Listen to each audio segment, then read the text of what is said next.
Welcome back to the Crypto Market Updates channel. It's another wonderful Friday, 12th, 22nd, December 22nd. In today's video, I'm going to be talking about Luna Classic because it's been a while since I made a video on that. And there are some odd things that I've seen on Twitter. And so I'm going to talk about that. And of course, the 1%, 1.5% tax burn or tax implementation that Luna Classic is planning to do. Let's get going. So before we get crack-lacking, let's have a look at the crypto market channel. Let's have a look at the crypto market, period. But before we do, smash up the like, subscribe to the channel, of course, and follow me for anything else you need to know about that's crypto related. 1.7 trillion dollars market cap. That's a little bit higher than it was. You can see that little green line here. That's pumping. That's wonderful. 84,000 or 84 billion dollars in trading volume. Highest trading volume on Solana over the past, I guess, little while. Trending. Dog with hat. No idea what that is. Largest gainers: Elastos, Wi-Fi, Map, and Radium. Bitcoin's teetering around $43,000. It toyed around with $44,000 last night, I believe. Yeah, right here, December 22nd, at about 11 o'clock in the night here for me, $24,000. Then it dumped to $44,000, not 24. $44,000 dumped to 43. It's back up a little bit, but ETH is in the green on the 24-hour. Everything is in the green, well, except for the stable coins. USDT is doing all right. Cardano is doing okay, back up to 60 cents. Polkadot looking strong at $8. Overall, things are looking all right. So I was scouring the Twitterverse yesterday, or Xverse yesterday, for anything new that's coming up on cryptos. And I came up on this gem, Luna Classic, or Lunk News, L-U-N-C News. They keep posting stuff all the time. And yesterday, there was this post that caught my attention, and so I wanted to look at that. But before we get to that, let's have a look at the Terra station. Terra station is running a proposal on setting a tax policy to 1.5%. Initially it was 1.2%, then that was scrapped, I believe, and now the proposal is to give it another go at 1.5%, and it looks like it passed its threshold a little while ago. Submitted on the 18th, it's supposed to run to the 25th, but it's already way past, so everybody seems to be happy with paying taxes, apparently. I thought we didn't like taxes, but apparently the Luna Classics community loves taxes. What's going to happen with those taxes? So this is a community-led proposal for a parameter change to adjust the on-chain tax rate to 1.5%. This would bring us back to the original 1.2 tax, or burn tax, with 0.3% to fund the chain by the current on-chain 80-20 tax split. 15% of a percent to the community pool and 15% of a percent to staking rewards. The original 1.2% burn tax was removed after a few weeks in 2022, which was too early to judge whether it would be a long-term success, though our burns were good at that time. As we can see from the 0.5% tax raise from 0.2%, it resulted in higher burns and more funding onto the chain overall without any discernible volume loss or on-chain capital flight. We believe a 1.5% total on-chain tax is reasonable and will be accepted by the community as a whole after implementation. After a few months, it will become normal, just like the 0.5% tax is normal, becoming acceptable as common and standard. But bringing strong benefits in addition, the chain already has the dApp smart contract whitelist from the tax in place, which dApps can apply to be listed on, as well as there was a recently passed proposal to rework the tax to implement it in gas fees to make it easier for dApps. This means a tax raise will not harm utility. if we make this tax adjustment, we can increase our Luna Classic and USDC burn rate from the tax threefold, from 0.4 to 1.2. We also increase our funding to the community pool from the tax threefold, from 1.05 to 0.15. We also increase our funding to staking rewards threefold, from 0.05 to 0.15. This proposal, which brings back the original burn 1.2 plus 3% or 0.3% to fund their chain, is important to bring the vote before the crypto bull market to take advantage of the high on-chain volume when Luna Classic rises. We have already seen large burns on 0.5 tax and 1.5 total tax. Will increase our burns and funding for our chain and rewards for staking delegates. Please cast your vote. So it's been voted and it looks like it's ready to go. Once again, the tax is going to be raised to 1.5, which means 1.2% of it will be going towards the burn tax, and 0.3% will go to fund the chain, and half of that will go to the community pool, and half of that will go to the staking rewards. Presently, the on-chain tax is 0.5%, which is very low, but it's going to go up to 1.5. So that's what you see to expect, and I guess within the next 3 days, we'll see the tax being implemented on the 25th of December, which means we might see another pump on Luna Classic as a lot of tokens get burned once again. Also, another article was released here by CoinGape. Terra Luna Classic community votes on controversial proposal. Apparently, people are boycotting. Terra Luna Classic community members proposes to boycott current forum and move to an official Commonwealth forum.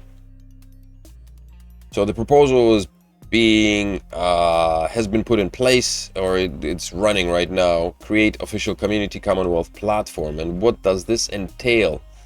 Signal proposal: gauging community sentiment on establishing an official community-led Commonwealth platform. It is understood that anyone can create a Luna Classic Commonwealth to discuss future proposals, but technically no governance vote is required. However, this proposal aims to depart from the current third-party arrangement to enhance moderation and ensure consistency by establishing an officially governed forum.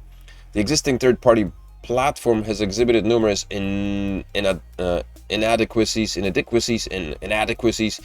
serious cases of racism, doxing, and harassment, poorly moderated, and in most instances not addressed at all, requiring urgent need of improvement. So essentially, so far, Luna Classic has been a mess, as so many suggested, which is probably why people were not, jumping on it. I guess Doge and all the other meme coins are a lot more fun, although I still think it's cat season, people. Various members of the Luna Classic community who actively contribute have expressed their reluctance to utilize the existing platform due to the reasons enumerated. Of course, if it's a messy, community, why would you want to put your money in it, right? Or efforts or to build on it. The objective behind the proposal is to bring forth a unified message that facilitates the fresh discussion forum where we can foster constructive conversation in a safe and secure setting. It is believed that such a forum should be moderated fairly yet robustly.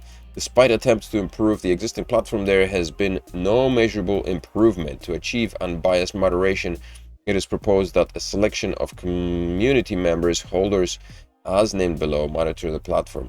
These individuals have voluntarily stepped forward and are named in the proposal as important impartial holders of Luna Classic.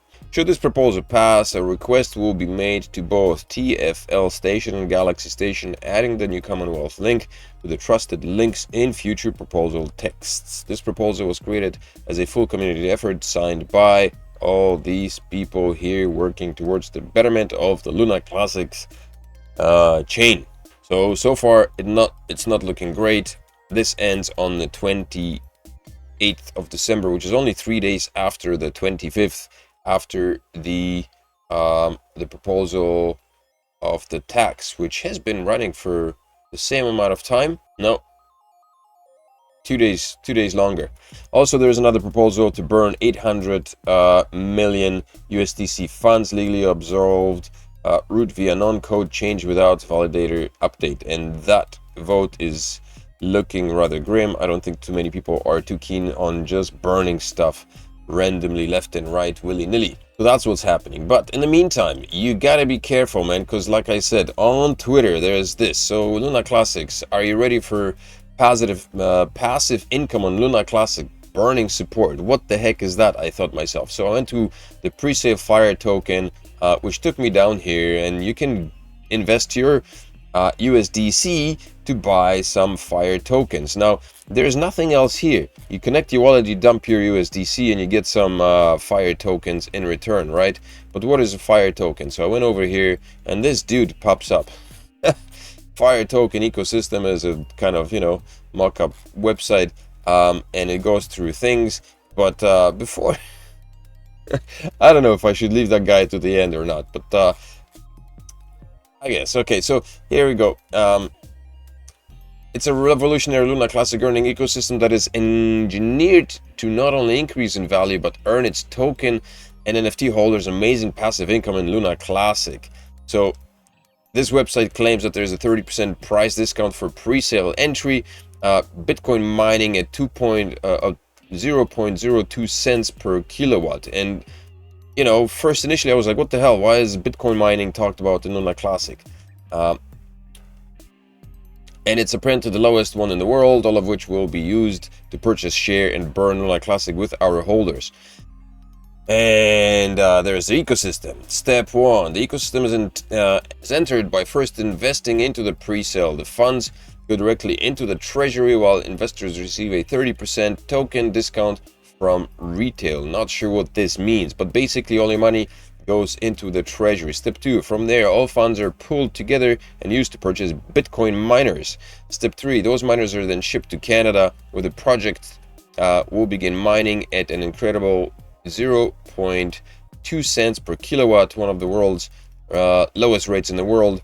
And this was kind of struck my, caught my attention, because the lowest electricity fees in Canada are in the province of Quebec, and those are at 7 cents. So I was like, where the heck are these guys getting 2 cents for a kilowatt? Bitcoin proceeds are then sent back to the treasury, where it's swapped into Luna Classic and shared with holders. Token holders receive 50% of the NFT, and NFT holders will receive the other 50%. And I love this, so I'm gonna skip all this here, but I love this here. Join our community, our team. Levi, this little pimply faced dude, looks like he would fuck your mother, take your money, and run away. Leaving you crying in the corner, looking like a schmuck. That's the team. There is no I in team, my friend. Anyway, so whoever came up with this idea, I doubt that this kid came up with this idea, but they are looking at colocation gas generators in Canada. Basically, they're called colos, and those are facilities that are owned by larger companies, and they lease out basically space. They provide bandwidth, and they provide electricity, which in many cases, can be or should be expected to be less than 5 cents per kilowatt. So that is interesting. But essentially, this kid is hoping to get himself some money, to get people to buy some, dodgy fire tokens, so that he can purchase himself a bunch of Bitcoin miners and start mining Bitcoin with them, which he then will use. The proceeds will be used to send into the Luna Classic treasury. And here is me looking at this picture, at this sleazy looking kid. Yeah, I can't believe that Luna Classic News is pushing this shyster. It's also very amusing. This is going to be a similar scenario to the one that Peter Perry, whatever his name was initially, that was pushing for, there was some other token that was like the Luna burn token or something like that, and people were piling in, and it ended up burning like 2 million Luna, which was just laughable. And they, you know, cashed in on selling their own token, for which, you know, in return they were burning some Luna Classic, but they burned like 2 million or something, or maybe 2 billion. I don't know. It wasn't a very big amount, like compared to everything else that burned tokens, the Luna Classic tokens during that time. This was a year ago, I think. You know, this was nothing. And so this here, the Fire token, is another scheme to, you know, by this Levi Kid to enrich himself on the naivete of the Luna Classic holders, as many as there may be. So, you know, I personally will not be doing the purchase of this, whatever the heck it is. If you want to support Luna Classic, purchase, get some Luna Classic, you know, vote, and just huddle, funding this kid to run a Bitcoin mining scheme, which, you know, which he then will apparently use to send the funds off into the Luna Classic treasury. It's bogus. If he does send a portion of it to the treasury, you know, it's going to be a small portion. To run a facility, a Bitcoin facility, requires work. You need to invest your time on setting it up. So he's going to expect to get paid. You know, just forget it. Buy yourself some Luna Classic. Stake it. Vote on the proposals. You know, that's already in place, the 1.5%. And just give it some time. Hodl. Don't give your money away to that. Take that money and you know, get some Luna Classic and just hodl it, trade it, and do stuff like that. I mean, or start your own Bitcoin mining farm and use the proceeds to buy more Luna Classic if you're a major, massive supporter of Luna Classic. The things you find on Twitter, the stuff that people do, is just bizarre. This is probably one of the most bizarre ones. So anyway, but that's just a quick little update on Luna Classic. I haven't done any videos on Luna Classic in a long time, so this is one that should go down in the history books. Make sure to smash up the likes on the video, on this video, subscribe to the channel, and come back for more videos on the Crypto Market Updates channel. Crypto Father out. Peace.